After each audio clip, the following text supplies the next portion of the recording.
नमस्कार। हर बार की तरह हम आज एक ऐसे एक्सपर्ट्स को लेकर आए हैं जिससे यूथ को एक सही मार्गदर्शन मिलेगा स्टैटिक्स के फील्ड में। तो आज हम उनसे बात करेंगे, उनकी पर्सनल जर्नी को लेकर बात करेंगे जो कि काफ़ी इंस्पायरिंग और मोटिवेशनल होने वाली है।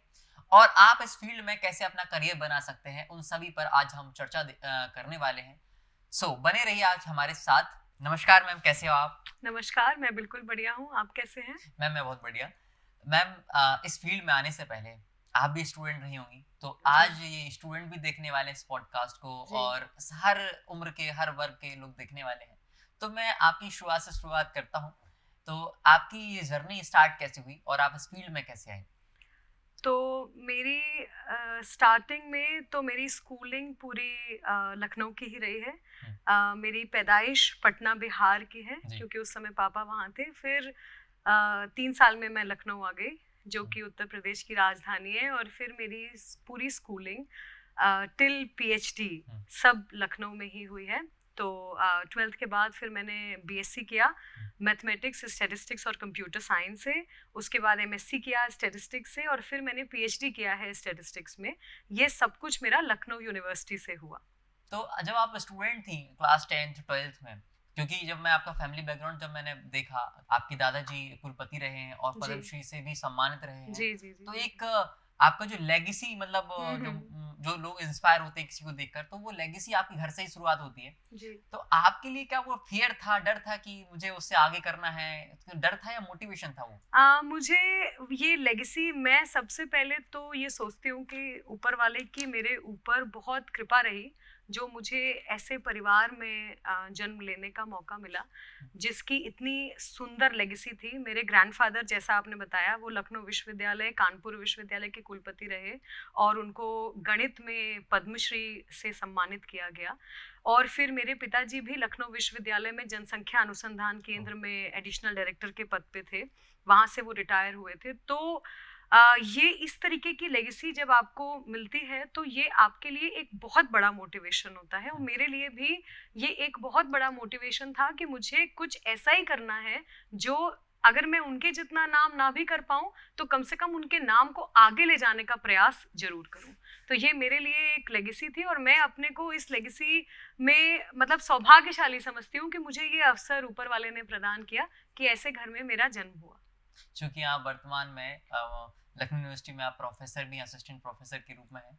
और आपका जब मैं पढ़ रहा था, तो मैंने देखा कि आप डब्ल्यूएचओ के साथ में भी आपने काम किया और जी, जिनेवा भी आपका जाना हुआ। जी, जी, तो जी। वो सफर कैसा रहा, उसकी कुछ आप बताएं उसके हाँ, बारे तो में। जैसा आपने बताया हम्म, कि मैंने डब्ल्यूएचओ, हम्म, तो मैंने जब ग्रेजुएशन और पीजी कंप्लीट कर लिया लखनऊ यूनिवर्सिटी से, हम्म, उसके तुरंत ही बाद मैंने यूजीसी नेट होता है, हम्म, वो क्वालिफाई किया और साथ ही साथ मेरा पीएचडी में एडमिशन हो गया लखनऊ ओके, यूनिवर्सिटी में। हम्म, एंट्रेंस एग्जाम के थ्रू होता है वो। हम्म, तो मेरा पीएचडी में एडमिशन हो गया। हम्म, फिर मैंने कोर्स वर्क कंप्लीट किया और उसके बाद जो भी मैंडेटरी पीरियड होता है वो सर्व किया हम्म, यूनिवर्सिटी में। उसके बाद मेरा अपॉइंटमेंट हुआ हम्म, एसजीपीजीआई में। ये okay, Sanjay Gandhi post graduate institute of medical sciences, हम्म, ये लखनऊ में रायबरेली रोड में है।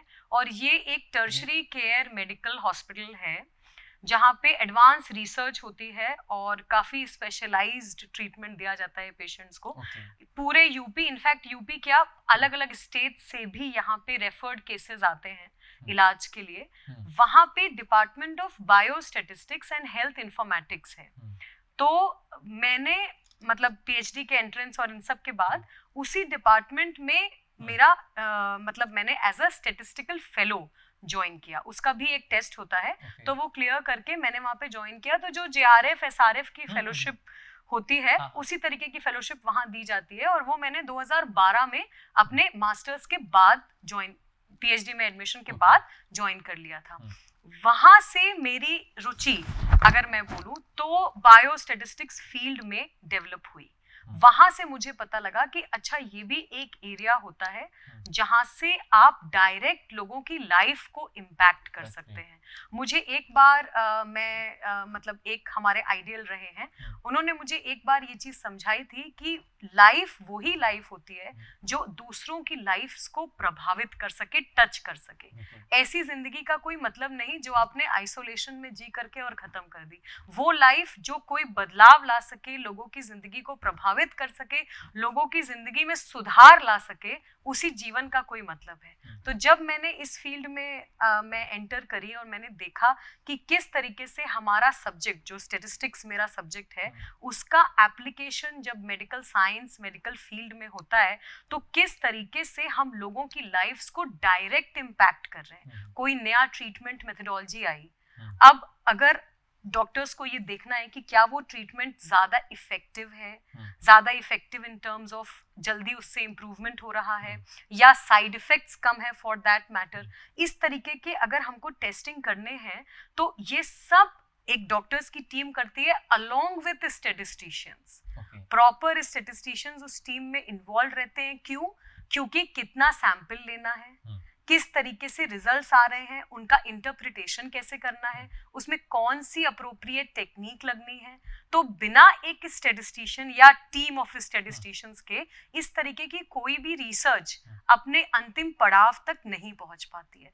उस टाइम पे मुझे ये रियलाइज हुआ, और मैं कह सकती हूँ कि मेरा इंटरेस्ट डेवलप हुआ इस एरिया में, कि ये तो मेरे सब्जेक्ट का डायरेक्ट एप्लीकेशन है, जो कि लोगों की लाइफ को टच कर सकता है, उनको प्रभावित कर सकता है और उनकी लाइफ में थोड़ा भी सुधार ला सकता है।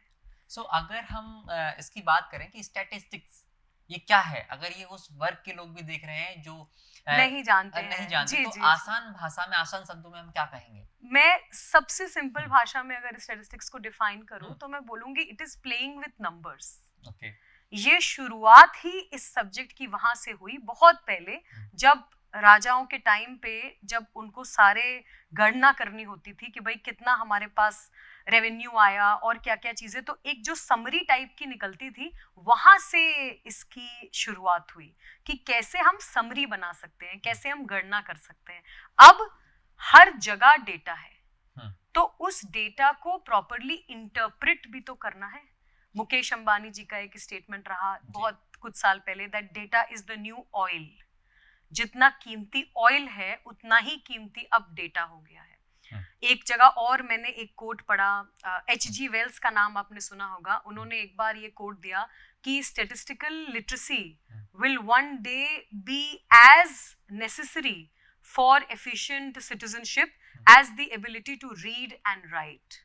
तो जितना जरूरी हमारा लिखना और पढ़ना होगा, उतना ही जरूरी स्टैटिस्टिकल लिटरेसी होगी, कि आपको इतनी नॉलेज स्टैटिस्टिक्स की हो जाए कि आप किसी भी रॉ डेटा को मीनिंगफुल इंफॉर्मेशन में कन्वर्ट कर सके। तो जहां पे डेटा है वहां स्टैटिस्टिक्स का यूज है। सो अभी कुछ यूजीसी के कुछ चेंजेस आए हैं स्टैटिस्टिक्स को लेकर, तो वो क्या है? एक्चुअली पहले जब स्टैटिस्टिक्स के स्टूडेंट्स मास्टर्स कर लेते थे और उसके बाद अगर उनको टीचिंग लाइन में अपना करियर आगे बढ़ाना था, तो उसके लिए उनके लिए ये मैंडेटरी था कि वो नेट क्वालिफाई करे। और अनफॉर्चुनेटली हमारे सब्जेक्ट में स्पेशली स्टैटिस्टिक्स का नेट नहीं था, तो या तो स्टूडेंट्स CSIR नेट देते थे जो मैथमेटिकल साइंसेज में था, जिसका कि एक मेजर पोर्शन मैथमेटिक्स था और उसमें एक सेक्शन स्टैटिस्टिक्स का। अच्छा, उसका एक सेक्शन था मतलब? यस। और या फिर स्टूडेंट्स UGC नेट देते थे जो पॉपुलेशन स्टडीज में था, वो भी एक अलाइड फील्ड मानी जाती है स्टैटिस्टिक्स की। तो हमेशा से ये एक रहा कि स्टैटिस्टिक्स का अपना सब्जेक्ट पे नेट होना चाहिए। तो बहुत लोगों ने इस पे, सीनियर प्रोफेसर्स, कई सारे ऑफिशियल्स लोगों ने इस पर बहुत एफर्ट किया। अब जाकर के फाइनली ये अभी हाल में UGC net proper statistics subject में हो रहा है, और इसी 22 जून से 30 जून 2026 के बीच में उनके पेपर्स भी होंगे। So this is a very good news for all the students जिनको स्टैटिस्टिक्स में हायर एजुकेशन में अपना करियर बनाना है। तो नेशनल एलिजिबिलिटी टेस्ट जो वो क्लियर करते हैं, अब वो प्रॉपरली स्टैटिस्टिक्स सब्जेक्ट में आ गया है। तो अच्छा, अगर हम थोड़ा करियर पाथ की बात कर लें, तो करियर पाथ क्या है इस फील्ड से? मैं आपको एक बहुत इंटरेस्टिंग चीज बताऊंगी। जब स्टैटिस्टिक्स में मैंने सब्जेक्ट चूज किया, तो मुझे बहुत नहीं पता था सब्जेक्ट के बारे में। मैंने बस इसलिए स्टैटिस्टिक्स लिया क्योंकि मुझे लगा कि इसमें तो ग्राफ बनते हैं और मीन मीडियन मोड निकाला जाता है, तो ये तो बहुत सिंपल सी चीज होगी। क्योंकि जब आई थिंक यहाँ पे काफी यूथ जुड़े हुए हैं हमारे साथ, और वो मेरी इस चीज से रिलेट करेंगे कि जब हम 12th करते हैं और अगर हमारे पास PCM होता है, तो हमारे पास गिने चुने ऑप्शंस होते हैं। या तो हम इंजीनियरिंग का फॉर्म भर दें, या फिर हम नॉर्मल BSc कर लें। तो उस टाइम पे मुझे इंजीनियरिंग नहीं करना था, मुझे बिल्कुल इंटरेस्ट नहीं था, मुझे केमिस्ट्री नहीं पढ़ना था। तो मुझे लगा मेरे पास क्या ऑप्शन हो सकते हैं, तो तब मुझे पता लगा अच्छा ग्रेजुएशन इन स्टैटिस्टिक्स भी होता है। मैंने स्टैटिस्टिक्स इसलिए चूज किया क्योंकि मुझे ग्राफ बनाना और ये सब मीन मीडियन ये कैलकुलेट करना बहुत अच्छा लगता था। लेकिन जब मैंने इस सब्जेक्ट को जाना और पढ़ा, तब मुझे ऐसा लगा कि स्टैटिस्टिक्स का कोई भी स्टूडेंट ऐसा नहीं होगा जो इस सब्जेक्ट के मैं कह सकती हूँ मतलब जो इसका स्कोप है, जितना इसका स्कोप है उससे वो अलग रहे। ऐसा तो शायद ही कोई ऐसा स्टूडेंट होगा जिसने स्टैटिस्टिक्स पढ़ी हो और उसका कहीं प्लेसमेंट ना हो। जैसा आपने मुझसे क्वेश्चन पूछा कि किन किन एरियाज में इनका प्लेसमेंट है, गवर्नमेंट एंड प्राइवेट ब्रॉडली हम दो तरीके से क्लासिफाई कर सकते हैं। अगर हम गवर्नमेंट सेक्टर की बात करें तो सबसे बड़ा जो स्टैटिस्टिक्स के बाद जॉब अपॉर्चुनिटी है that is Indian statistical services, भारतीय सांख्यिकी सेवा। इसकी एलिजिबिलिटी ग्रेजुएशन होती है, लेकिन इसमें क्योंकि कुछ पेपर्स पीजी लेवल के भी आते हैं इसलिए ज्यादातर स्टूडेंट्स इसको पीजी के बाद ही देते हैं। और ये क्लास 1 सर्विस है, इक्विवेलेंट टू आईएएस। तो बहुत सारे स्टूडेंट्स हमारे भारतीय सांख्यिकी सेवा उत्तीर्ण करते हैं। लखनऊ विश्वविद्यालय से तो हर साल 2-3-4 बच्चे, कई बार और ज्यादा भी इस परीक्षा को उत्तीर्ण करते हैं। 2 चरणों में इसका एग्जाम होता है, पहले रिटन होता है जो 3 दिन चलता है और उसके बाद इसका इंटरव्यू होता है। भारतीय सांख्यिकी सेवा के इतर आरबीआई जो है, रिजर्व बैंक ऑफ इंडिया, उसमें डीएसआईएम स्टैटिस्टिकल ऑफिसर्स की पोस्ट आती है। उसके बाद सेंसस, अभी इतनी मैसिव एक्सरसाइज सेंसस की शुरू होने, इनफैक्ट हाउस लिस्टिंग और ये तो शुरू हो ही गया है, सेल्फ एन्यूमरेशन। 2021 में सेंसस होना था पर कोरोना की वजह से नहीं हुआ। सेंसस में बहुत सारे स्टैटिस्टिकल ऑफिसर्स की नियुक्ति करी जाती है।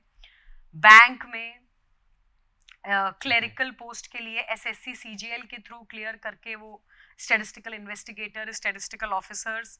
उसके बाद जितने भी ये पब्लिक सर्विस कमीशन है जगह जगह, राजस्थान, मध्य प्रदेश, सब जगह, गुजरात, इन सब में स्टैटिस्टिकल ऑफिसर्स, स्टैटिस्टिकल इन्वेस्टिगेटर्स की पोजीशन आती है। इसमें सबके टेस्ट होते हैं, लेकिन all of these are government services जिसको स्टूडेंट रिटन एग्जाम क्लियर करते हैं और उसके बाद उनकी नियुक्ति हो जाती है।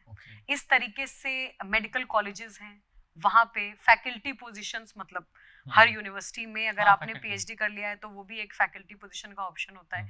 इसके अलावा प्राइवेट सेक्टर की अगर बात करें तो डेटा साइंटिस्ट आजकल highly paying yes job. it is one of the hottest jobs in terms of salary and perks.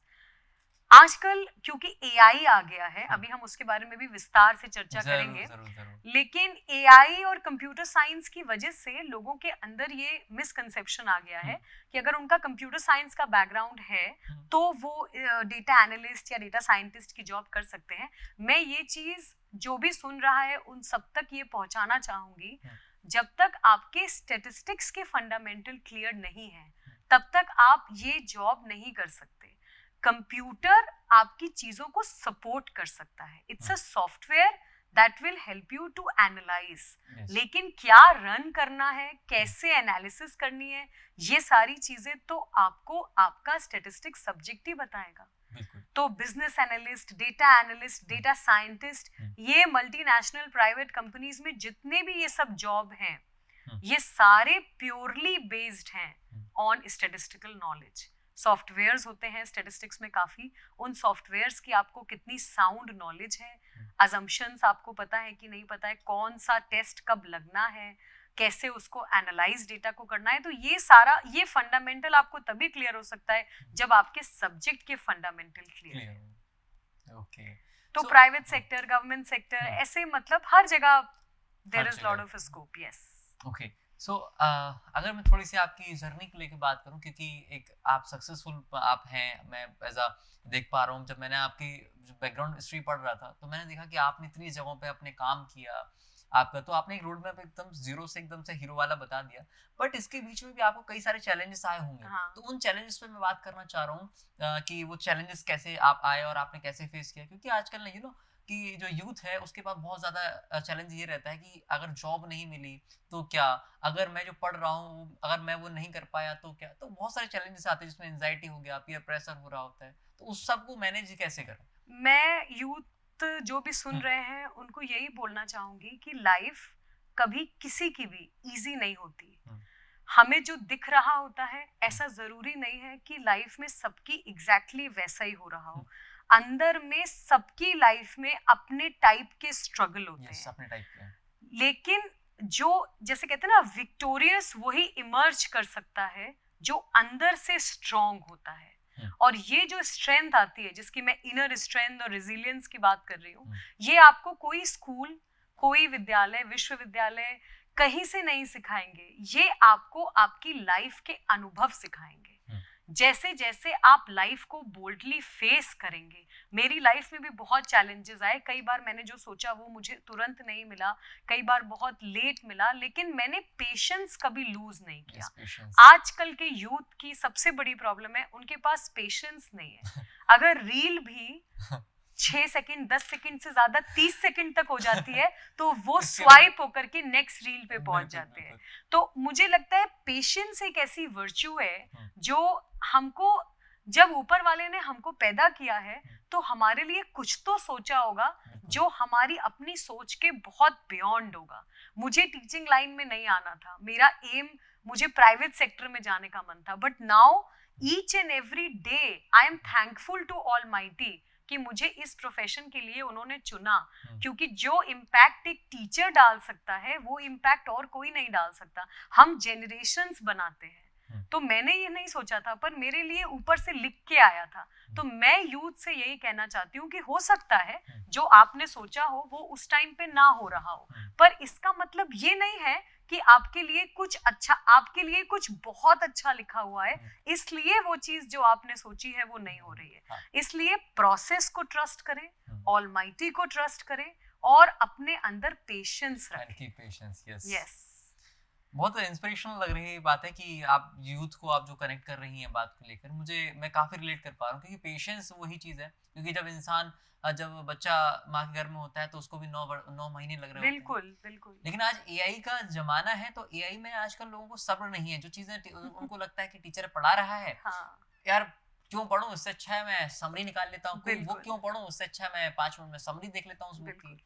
सो आप एआई के लिए आप क्या कहना चाहेंगे, वरदान है या अभिशाप है? एआई वरदान है, क्योंकि एआई आपकी चीजों को बहुत सरल बना देगा, सुविधाजनक बना देगा, लेकिन जैसे कहते हैं ना, आप उसको मास्टर अपने ऊपर मत करने दें। एआई को एज अ सर्वेंट यूज करें, अपने ऊपर एआई को हावी ना होने दें, आप उसको ऑगमेंट करने के लिए यूज करें। जो भी आपका प्रोसेस है, जो भी आपको डिफिकल्टी आ रही है, उस प्रोसेस में एआई उस प्रोसेस को ऑगमेंट कर देगा, सरल बना देगा। टेबल्स बहुत इजीली जनरेट कर सकता है, आपके इंटरप्रिटेशन लिख देगा, लेकिन eight the same time human intelligence is something which cannot be surpassed by artificial intelligence. Human intelligence जहां से बन के आई है, उसको कोई भी कितना भी पावरफुल सोर्स होगा वो उसको सरपास नहीं कर सकता। Artificial intelligence should be used, क्योंकि आप आजकल it is the time to work in a smarter वे।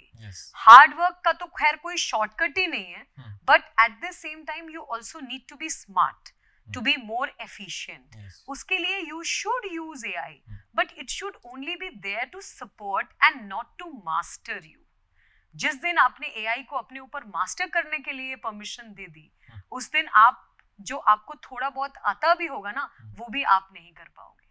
अब मैं थोड़ा सा उस पर बात कर लेता हूँ कि जो आप, बिल गेट्स इतना बड़ा नाम है, उनके भी एनजीओस में आप काम करिए, तो आप, मैंने देखा कि आप WHO के लिए आप 2 बार जिनेवा भी गई, तो वहाँ का कुछ किस्सा कुछ रहा हो, या फिर आपने जो हमारे यहाँ पर देखा हो, यहाँ पर लैग किया हो जहाँ पर इंडिया में, और जो आपने वर्ल्ड वाइड वहाँ पर देख के कुछ पाया हो, तो वो थोड़ा सा किस्सा हमारे ऑडियंस को भी शेयर हाँ बिल्कुल, मैं ऑडियंस के साथ यही शेयर करना चाहूंगी। जैसा आपने बताया कि मैंने वहाँ पे काम किया है, तो जब मैं SGPGI में फेलोशिप कंप्लीट किया, उसके तुरंत बाद मेरा अपॉइंटमेंट एक लखनऊ में ही कम्युनिटी एम्पावरमेंट लैब करके एनजीओ है, जो BMGF, Bill Melinda Gates Foundation द्वारा फंडेड है। वो स्टडीज कराते हैं mainly focusing on mother and child care, और वो स्टडीज थोड़े हैवी स्टडीज होते हैं, तो they are all monitored by the World Health Organization WHO, जिनका हेडक्वार्टर्स जिनीवा स्विट्जरलैंड में है। तो जब मैंने उस एनजीओ के साथ, हालांकि प्रॉपरली काम सिर्फ 7-8 महीने किया, फिर मेरा अपॉइंटमेंट लखनऊ यूनिवर्सिटी में हो गया था, लेकिन अभी भी मैं उनके साथ एज अ कंसल्टेंट जुड़ी हुई हूँ एंड मैं अभी भी उनकी स्टडीज में कभी उनको कोई गाइडेंस की जरूरत होती है या स्टैटिस्टिकल कंसल्टेशन की जरूरत होती है तो वो प्रोवाइड करती हूँ। मैंने, जैसा आपने क्वेश्चन पूछा, मैं ऑडियंस को ये बताना चाहूंगी कि मैंने जब वर्ल्ड हेल्थ ऑर्गेनाइजेशन में विजिट किया, मैंने सबसे बड़ा डिफरेंस वहाँ के कल्चर में और यहाँ के कल्चर में जो फील किया, वो सबसे बड़ा डिफरेंस ये था कि वहाँ पे लोग सिर्फ काम के बारे में बात कर रहे थे। अगर खाली भी बैठे हैं, अगर अपने फ्रेंड्स के साथ बैठे हैं, जैसे भी बैठे हैं, they were only talking about work. Unlike यहाँ कि जहाँ पे लोग अगर खाली बैठे हैं तो उनको बस एक दूसरे के बारे में बात करनी होती है, काम के बारे में नहीं। तो ये मैं सभी को जो सुन रहे हैं ये एडवाइस करूंगी कि आप अपनी लाइन को लंबी करें, ना कि दूसरे की लाइन को मिटाने की कोशिश करें।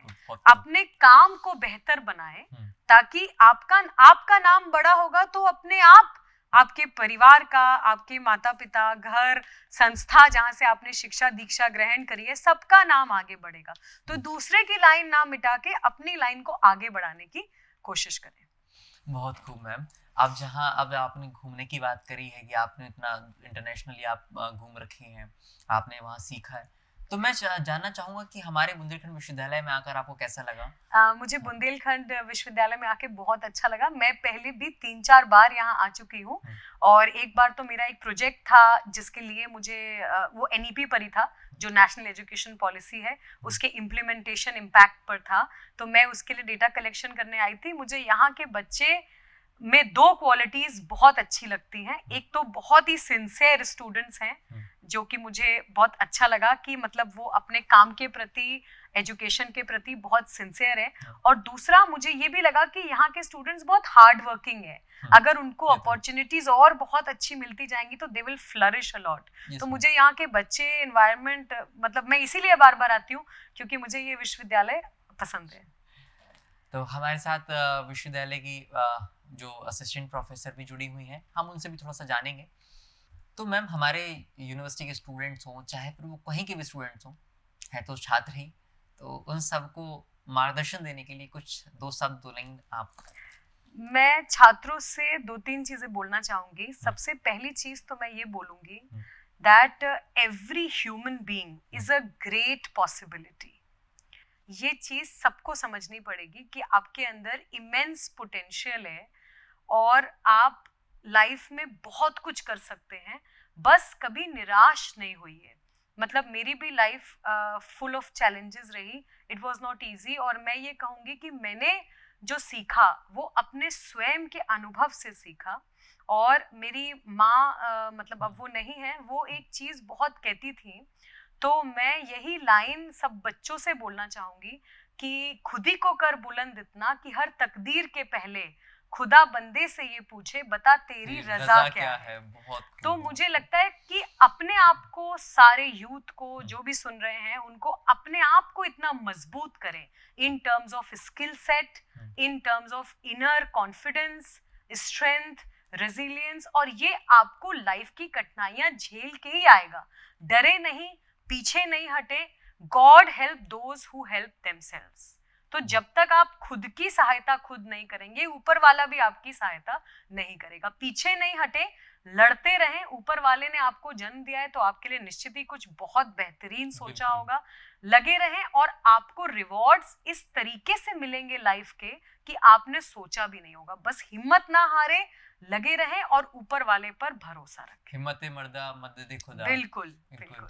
तो मैम, बड़ा ही अच्छा लगा आपके साथ ये सभी चीज़ें, इंस्पिरेशनल हमने टॉक करी, हमने इन सभी चीज़ों के बारे में जाना और काफ़ी मोटिवेशनल, इंस्पायरिंग रहा ये आज का पॉडकास्ट। तो लोगों तक जाएगा, लोग सुनेंगे, बिल्कुल बिल्कुल। तो काफ़ी यूथ को भी मोटिवेट करेगा। तो चलिए मिलते हैं हम नेक्स्ट एपिसोड में। और आज की इस खास चर्चा को आपने इतना ध्यान से सुना, उसके लिए तहे दिल से धन्यवाद। तो कमेंट करिएगा, लाइक करिएगा, शेयर सब्सक्राइब करिएगा, जिससे कि हम और मोटिवेट हो सके और ऐसे ही हम स्पेशल गेस्ट को लाते रहें। बहुत बहुत धन्यवाद, आपने इतना कीमती समय दिया। धन्यवाद सभी का। Thank you.